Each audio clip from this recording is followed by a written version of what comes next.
Karl Malone is remembered as one of the most productive players the NBA has ever seen, but for many fans, his numbers are not the first thing that comes up. He scored more than 36,000 career points, won 2 MVP awards, and spent nearly 2 decades as the face of Utah basketball. Then the conversation shifts. His off-court history includes a confirmed paternity case involving a 13-year-old girl while Malone was in college, followed by years of legal conflict and delayed acknowledgement. That controversy never fully separated from his name.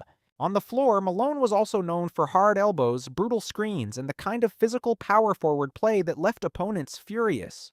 The result is a legacy split in half-elite production on one side, a deeply uncomfortable history on the other. That is why his highlights rarely travel alone. Dillon Brooks did not become hated because of one bad night. He built the role slowly, possession by possession, technical by technical. In Memphis, he became the loudest defender on a young, confrontational team. He talked at stars, stared down crowds, and kept choosing moments that turned regular playoff tension into something personal. The Gary Payton II flagrant foul in 2022 injured Payton's elbow and made Brooks look reckless, not just aggressive. Then came the groin shot on Donovan Mitchell, the below-the-belt contact on LeBron James, and the old comment that instantly backfired. Brooks never seemed interested in being liked. He wanted to be the guy opponents noticed first. That can work when the shots fall.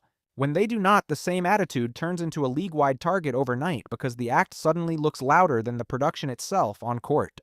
Trae Young is hated in a very different way because his villain image grew out of skill timing and irritation. At his peak, he was one of the league's most dangerous small guards, but his game also leaned heavily on creating contact. Sudden stops, sideways jumps, and foul-hunting moves became a signature part of the show. When the NBA adjusted its officiating emphasis in 2021, fans immediately connected it to players like Young. Then New York made him famous as a villain. In the 2021 playoffs, he carved up the Knicks, talked back to the crowd, and bowed at Madison Square Garden after ending their season. That moment followed him everywhere. Young did not run from the hate. He fed it, smiled at it, and turned every hostile arena into part of his brand night after night, possession after possession. Rudy Gobert is a 4-time Defensive Player of the Year, but one press conference table changed how millions viewed him. In March 2020, before his positive COVID-19 test became public, Gobert jokingly touched the microphones and recorders in front of him while the league was already dealing with health concerns. Days later, he became the first confirmed NBA player to test positive, and the league suspended the season. The timing made the moment look catastrophic. Donovan Mitchell also tested positive, and reports later described tension between the two teammates. Gobert's defensive resume remained historic, but the public image damage stayed. Add the playoff criticism, the overrated player poll, the Kyle Anderson punch, and the constant debate over his contract value, and Gobert became one of the easiest stars in basketball to mock online, no matter how elite the numbers looked. Zaza Pachulia did not need to average 25 points to be remembered forever. One closeout was enough. In Game 1 of the 2017 Western Conference Finals, Kawhi Leonard was controlling the game against Golden State when Pachulia stepped under his landing space on a jump shot. Leonard came down, re-injured his ankle, left the game, and the Spurs collapsed after leading by more than 20 points. To many fans, it did not look like normal contact anymore. Greg Popovich publicly ripped the play, and Spurs fans treated it like the moment that changed the entire series. The NBA later tightened punishment for dangerous closeouts, and the phrase Zaza rule became part of basketball language. Pachulia had been known as a tough big man. After that play, he became a symbol of defense that could threaten careers. Draymond Green is not just a hated player. He is a living disciplinary file. In Golden State, Draymond was the defensive brain, the emotional engine, and the connector of a dynasty. But at the same time, he kept dragging his own name into punishment. Subscribe if you like these NBA breakdowns. Back to Draymond, because the list never feels short. The Rudy Gobert chokehold, the Domantas Sabonis stomp, the Jusuf Nurkic hit to the face, the 2016 finals suspension after reaching the technical foul limit.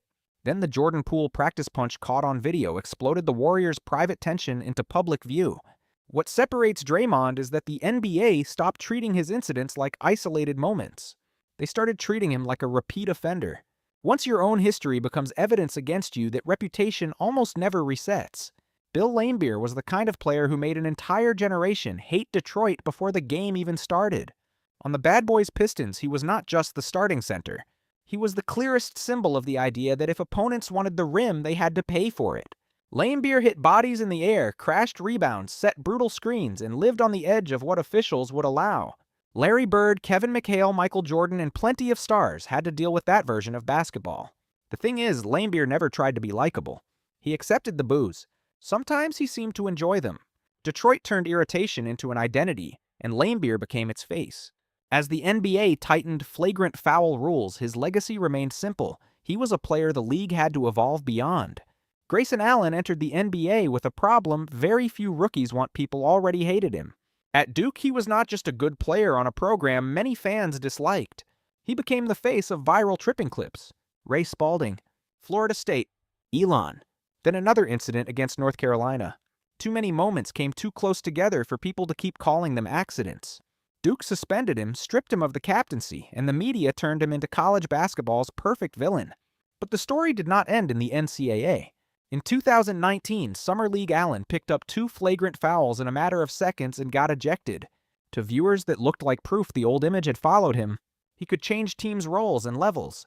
The reputation traveled with him anyway. Kevin Durant is not hated because he lacks talent.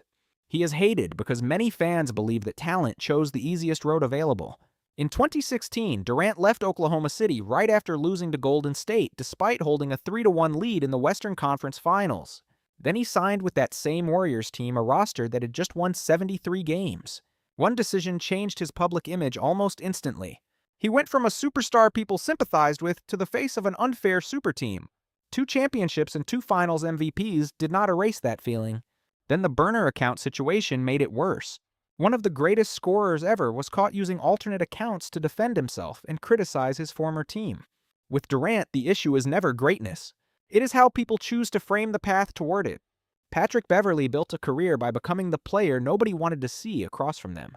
He was not oversized and he was not a superstar scorer, but he pressed full court, talked constantly, bumped constantly, and turned possessions into psychological fights.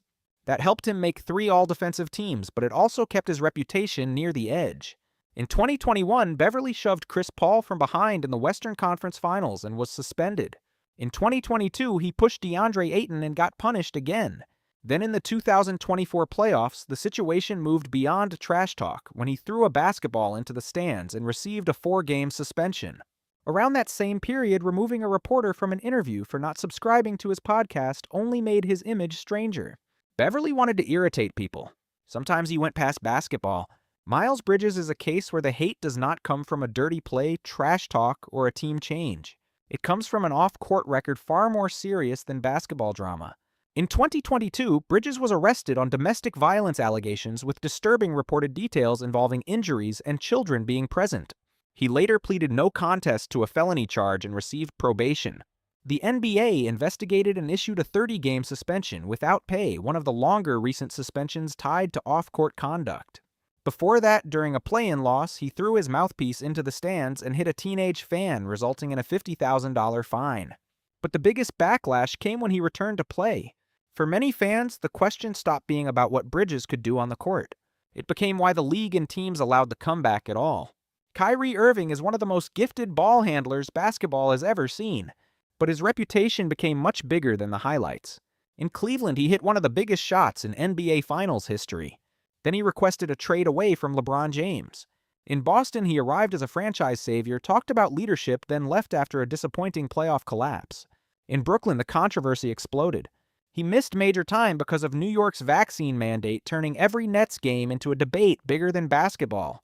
Then in 2022, he was suspended after posting a link to a film widely criticized as anti-Semitic and initially failing to clearly apologize. The talent was never the question. The problem was the constant storm around it. For many fans, Kyrie became the rare superstar whose skill was undeniable, but whose presence always felt unstable. And then we have one name that stands above the rest, Ron Artest. Ron Artest always played with an energy that felt difficult to control, but November 19, 2004 turned his name into a dark part of NBA history. The Pacers-Pistons game was nearly over when a hard foul sparked an on-court fight. Artest laid on the scorer's table trying to cool down. Then a drink came flying from the stands. Seconds later, he charged into the crowd and the malice at the palace began. Players, fans, security, and coaches were pulled into chaos on national television. Artest received an 86-game suspension, including the playoffs, the longest punishment for an on-court incident in NBA history. He lost millions in salary, faced legal consequences, and the league changed security rules, alcohol policies, and the physical boundary between fans and players. He still had a memorable career afterward. That night never left his name. Some players were hated for dirty plays. Some were hated for talking too much. Some were hated for things much bigger than basketball. But in the NBA, hate can become part of the legacy too.